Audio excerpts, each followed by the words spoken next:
નમસ્કાર વાલા વિદ્યાર્થી મિત્રો, ધોરણ 4નું પર્યાવરણ આસપાસનું સંપૂર્ણ પેપર સોલ્યુશન 40 ગુણનું મોડલ પેપર છે મિત્રો. તો 40 ગુણનું સંપૂર્ણ પેપર સોલ્યુશન કરીશું.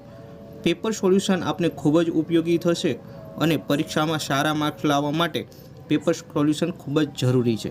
તો આ ઓલ્ડ પેપર છે, પણ તમારે કેવું પેપર હશે તેની અંદાજ તમને આવી જશે અને પેપર છે એ આવા ટાઈપના પ્રશ્નો ચોક્કસથી તમારે હશે. 40 ગુણ છે, 2 કલાકનો સમય છે. તો જોઈએ પેપર. પહેલો પ્રશ્ન છે એ કંઈક આ મુજબનો છે મિત્રો કે પહેલા પ્રશ્નની અંદર કે નીચેના દરેક પ્રશ્નો ઉત્તર આપેલા વિકલ્પમાંથી શોધી તેનો ક્રમ અક્ષર એ બોક્સમાં લખો. તો પહેલો પ્રશ્ન છે, જંગલમાંથી પસાર થતા હોઈએ ત્યારે શાના અવાજ સાંભળવા મળે છે? તો એની અંદર આવશે ડ, પશુ પંખીના. બીજું છે, મધમાખીઓ સિવાય કયા જંતુઓના સમૂહમાં રહે છે? તો કીડી. બરાબર, તેમાં જવાબ આવશે આપણે ક. એના પછી ઘરમાં રહેતા વ્યક્તિઓના સમૂહને શું કહે છે? ઓપ્શન ક, કુટુંબ. ચોથો પ્રશ્ન, શૌચાલય બનાવવા નીલાભાઈએ શાનો ઉપયોગ કર્યો? તો ઓપ્શન ક, બેલાનો. તો આની અંદર આ રીતના જવાબ આવશે. ત્યારબાદ આગળ જોઈએ બ પ્રશ્ન કે યોગ્ય શબ્દ વડે નીચેના વિધાનોની ખાલી જગ્યા પૂરો. તો પહેલું 4 ગુણની ખાલી જગ્યા છે, જંગલમાંથી લાકડાની હેરાફેરી અને સવારી માટે ખાલી જગ્યા ઉપયોગી પ્રાણી છે. તો આપણો જવાબ શું આવશે? હાથી પ્રાણી ઉપયોગી છે. ત્યારબાદનો પ્રશ્ન છે કે વૃક્ષો ખાલી જગ્યામાં બાળકો રમતા હતા. તો વૃક્ષના શેમાં રમતા હતા? છાંયડામાં. તો આપણો જવાબ શું રહેશે? છાંયડામાં. ઓકે, નેક્સ્ટ ક્વેશ્ચન છે, સાપ સીડીની રમત ખાલી જગ્યા વડે રમાય છે. તો એમાં જવાબ આવશે પાસા વડે રમાય છે. ચોથો પ્રશ્ન છે ખાલી જગ્યામાં દરિયા કિનારાનું સાંજનું આકાશ ખાલી જગ્યા દેખાતું હતું. તો રંગબેરંગી દેખાતું હતું. ત્યારબાદનો પ્રશ્ન છે પાંચમો.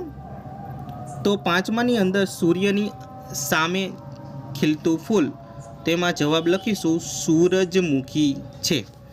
ઓકે, નેક્સ્ટ ક્વેશ્ચન છે પ્રશ્ન 2 નીચેના વિધાનો સાચા વિધાનની સામે ખરાની અને ખોટા વિધાન સામે ક્રોસની નિશાની કરો. તેમાં શાળામાં ભણવા માટે ચાલીને જવું પડે, તો એ વિધાન ખોટું છે. બીજું વિધાન જોઈએ તો લીચીના ફૂલો પર મધમાખીઓ વધારે આવે છે, તો આ વિધાન સાચું છે. ત્રીજું છે બાળ લગ્ન કરવા ગુનો ગણાતો નથી, તો આ વિધાન ખોટું છે. અને ચોથું વિધાન છે લાખાભાઈના પુત્રએ આધુનિક સગવડતાવાળું મકાન બનાવ્યું, તો આ વિધાન સાચું છે. ત્યારબાદનો પ્રશ્ન છે જોડકા.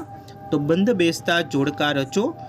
ઉત્તરના ખાનામાં વિભાગ બની વિગત લખો. તો વિદ્યાર્થી મિત્રો, વિડીયો ગમે તો વિડીયોને લાઈક કરશો, જેથી કરીને તમારે પણ બીજા વિડીયો જ્યારે અપલોડ થાય તો ઝડપથી તમને મળતા રહે. પહેલું છે પક્ષી, તેમાં સામે આવશે ચકલી. પૂર્ણ આકારના કાન, તેમાં આવશે સસલું. પેટે સરકીને ચાલે તો સાપ. અને પંખા જેવા કાન, તો એમાં જવાબ આવશે હાથી. ત્યારબાદનો પ્રશ્ન 3 છે. બરાબર, તો એમાં તમને છે કે નીચે આપેલી રમતો ઘરમાં રમાતી અથવા ઇન્ડોર જેને કહેવાય રમતો અને બહાર રમાતી જેને આઉટડોર રમતોનું વર્ગીકરણ કરવાનું છે, એટલે કે અલગ પાડવાનું છે. તો ઘરમાં રમતી રમતોમાં આપણે કેરમ, સાપસીડી, ચેસ, બરાબર, કોડિયો વગેરે ઘરમાં રમીએ છીએ. જ્યારે બહાર રમાતી રમતોની અંદર આઉટડોરની વાત કરીએ તેમાં કબડ્ડી છે, પગથિયા છે, લંગડી છે, ક્રિકેટ છે વગેરે જેવી રમતો આપણે બહાર રમતા હોય છે. પછી ત્યારબાદ જોઈએ તો બ છે કે નીચેના ઘડિયાળો કયો ટાઈમ બતાવે છે? જો તેની અંદર અહીંયા 9 છે, બરાબર, અહીંયા 5 ઉપર કાંટો છે એટલા માટે 5 વાગ્યા છે. ત્યારબાદ આમાં 7 ઉપર કાંટો છે એટલે 7 વાગ્યા છે. પછી આની અંદર તમે જોઈ શકો છો કેટલા થયા છે? 10 ને 25. તો અહીંયા 10 ને 25 આપણે લખીશું. તો આવી રીતના ઘડિયાળ પણ પૂછાઈ શકે, 4 ગુણની છે. બરાબર મિત્રો. એટલે આ રીતના ઘડિયાળ આવી શકે। ચોથો પ્રશ્ન છે, નીચેના પ્રશ્નોના ઉત્તર 1-2 વાક્યમાં લખવાના છે, ગમે તે 8, તો એના 8 ગુણ છે। તો તમે આ રીતના જવાબ આપી શકો કે તમે શાળામાં કેવી રીતે જાઓ છો, તો આપણે અહીંયા જવાબ લખવાનો છે મિત્રો કે અમે શાળાએ ચાલીને જઈએ છીએ। ત્યારબાદનો પ્રશ્ન જોઈએ, બીજો પ્રશ્ન છે કે હાથીને શામાં રમવું ખૂબ ગમે છે, તો જવાબ લખીશું હાથીને પાણીમાં અને કાદવમાં રમવું ગમે છે। ત્યારબાદ ત્રીજો પ્રશ્ન છે, અમૃતા સવારે ઉઠીને શું કરતી હતી, તો જવાબ લખીશું અમૃતા સવારે વહેલી ઉઠીને પોતાના વૃક્ષ પાસે જઈને તેને વહાલ કરતી હતી।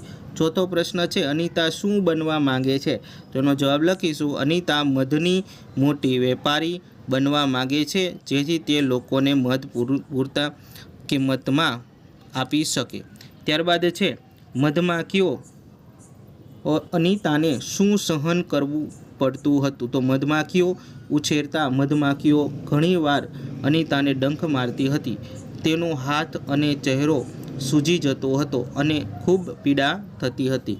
છઠ્ઠો પ્રશ્ન છે, કયા રેલવે સ્ટેશન જંકશન કહેવામાં આવે છે, જે રેલવે સ્ટેશનથી આગળ જવા માટે 2 કે તેથી વધારે રેલવે માર્ગ એટલે કે ફાટા પડતા હોય તેવા રેલવે સ્ટેશનને જંકશન કહેવામાં આવે છે। સાતમો પ્રશ્ન છે, એની વાત કરીએ તો ગુજરાતના રેલવે સ્ટેશન પર કઈ કઈ ભાષામાં સ્ટેશનનું નામ લખેલું હોય છે, તો ગુજરાતમાં રેલવે સ્ટેશન પર ગુજરાતી, હિન્દી અને અંગ્રેજી ભાષામાં સ્ટેશનનું નામ લખેલું હોય છે। આઠમું, તમે તમારા કુટુંબના વડીલોને કેવી રીતે બોલાવો છો, તો એનો જવાબ લખીશું અમે અમારા કુટુંબના વડીલોને મનથી બોલાવી લખીએ છીએ। ત્યારબાદનો પ્રશ્ન જોઈએ મિત્રો કે 9મો પ્રશ્ન છે કે લોકો ફૂલો શા માટે ખરીદે છે, તો જવાબ લખીશું કે લોકો પૂજા, ધાર્મિક વિધિ માટે, વિવિધ સજાવટ માટે, શણગાર માટે અને ભેટ આપવા માટે ફૂલો ખરીદે છે।